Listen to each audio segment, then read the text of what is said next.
Dekabrın 9-da Azərbaycan Milli Elmlər Akademiyasının riyasət heyətində dünya şöhrətli görkəmli Çin alimi Liu Huinin 1800 illik yubileyinə həsr olunmuş Miniliklərin Riyaziyyat ahəngi kainatla dialoq mövzusunda beynəlxalq elmi konfransı keçirilib. Tədbirdən öncə Liu Huinin həyat və fəaliyyətini əks etdirən sərgiyə baxış olub.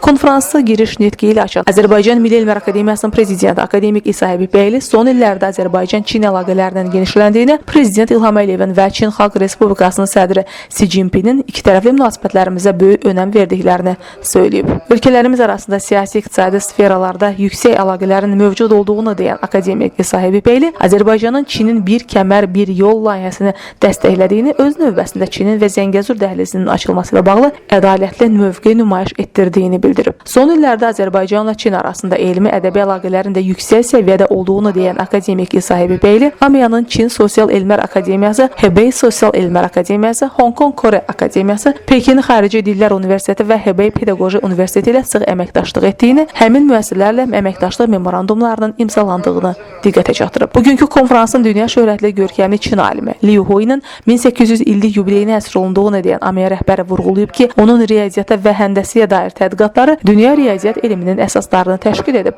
maraqlı və ciddi elmi əsərlər ortaya qoyub. Liu Pifagor teoreminə bənzər bir teoremin sübutunu təqdim edib. Liu Hui həm Çində riyaziyyat elminin əsaslarını qoyanlardan biri olmuşdu, həm də dünya riyaziyyat elminə misilsiz töhfələr vermişdi deyə akademik İsa Həbibbəyli söyləyib. Sonra çıxış edən Çin Elm və Texnologiya Assosiasiyasının direktoru Ruan Zhao ölkəmizdə və Azərbaycan Milli Elmlər Akademiyasında olmaqdan məmnunluğunu dilə gətirib. Konfransın təşkilinə göstərdiyi dəstəyə görə akademik İsa Həbibbəyliyə minnətdarlığını bildirib. Azərbaycanın zəngin tarixə və mədəniyyətə malik olduğunu deyən Ruan Zhao ölkəmizin Avropa ilə Asiya arasında körpü rolunu oynadığını söyləyib.